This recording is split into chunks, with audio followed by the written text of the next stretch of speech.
Why not? Why not? Why not record a video when you're in a train?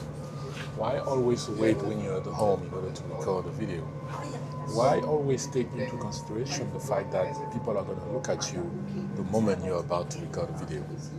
Why, as soon as you have that idea to record that video, that you feel like this is the right moment for me to do it, I can do it, I know how to do it, then you start thinking about the fact that you are going to disturb people, you are going to make some noise, people are going to look at you. You don't want to be the person that disturbs. Well, I would understand if you had a lot of people here in this train and that I would be talking and disturbing the peace, right? The quietness of the train. But the reality is, most of the time in the train, a lot of people are talking to each other. So if I'm sitting here and the three people that are supposed to be sitting next to me are actually having a conversation, why I can't record a video? Do you get my point? Because they are talking to each other. So can I talk to you? I can do that. And I've been doing that. But why not? Why not? I think the real question is why not? Why not do it? Why not record that video? Why not call that girl and tell her, oh, you know what? I actually appreciate you. Why not have that honest conversation with your client, with your friend, with your wife, and actually discuss about that topic? Why not?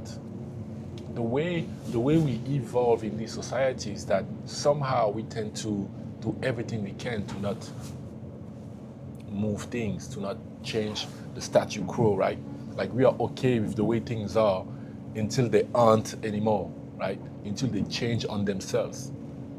Then what kind of creator are we? What kind of life are we creating if we often maintain the statu quo until it changes on itself, and then we can complain, and then we can say, see, it changed. I didn't want it to change, but it changed, and now I have to chase it again, and I have to chase the situation again, and I have to chase the love again, now I have to chase the joy again, now I have to chase the job again. Why do we always do that? Why don't we often take action before? And everything that I'm saying here, I'm saying it to myself. Because it doesn't matter what you do, it doesn't matter what you're currently doing now. Comes a moment where you know more than you've been knowing, and therefore you know which action you should be taking right now. Not tomorrow, not in an hour, not after 7 weeks. Right now, you always know how to move from where you are to where you're trying to be. But the issue is you often expect other people to bring you the clarity that you already have within yourself. That's the main issue. So now, how do we move from here? How do we make sure that from now moving forward, we become better creators of our life? I already said it in all my videos, and this is going to be the main pillar of the video. You are the creator of your reality. What do I mean by reality? It's everything that you can feel, see, taste, touch. You are the creator of all of that, no one else, nothing else.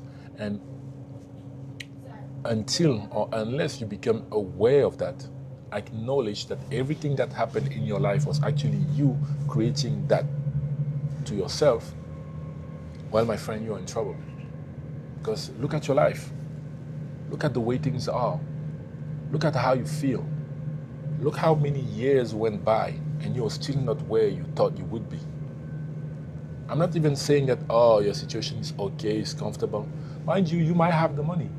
You might have the cars. You might have the girls or the men, whatever. But what kind of feeling are you entertaining?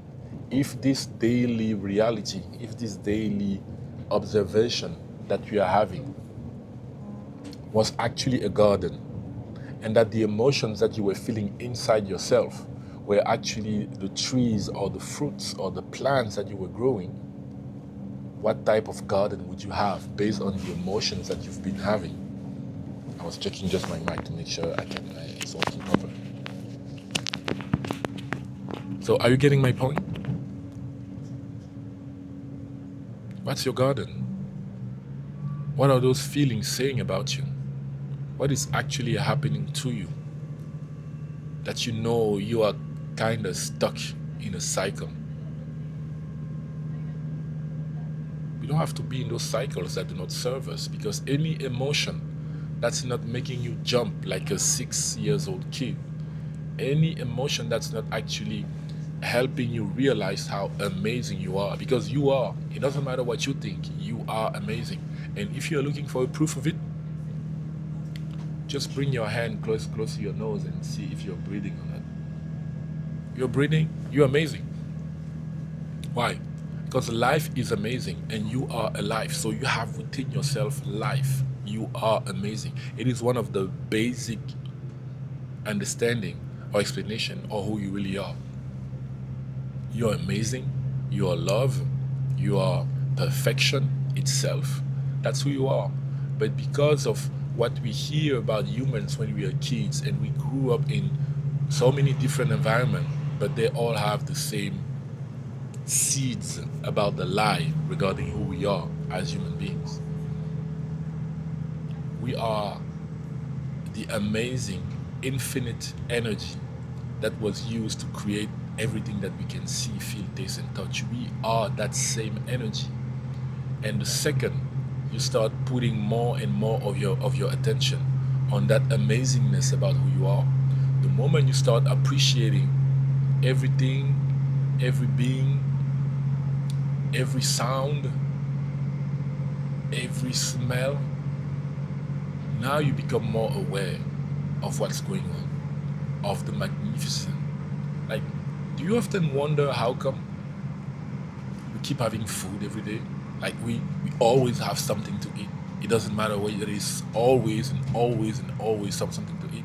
But the thing is, you might be, for people that are in very specific countries, specific environment where it's not that obvious, well, I am going to say they may not have access to it, but the food is always there. The water is always there. And it has been going on for years and years and centuries and thousands of years. So, in which universe are we living? On which planet are you currently living?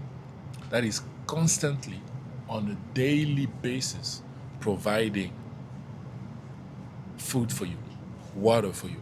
It is an infinite universe. And you arrive on Earth through your parents. But where were you before you actually started forming inside your mother's womb?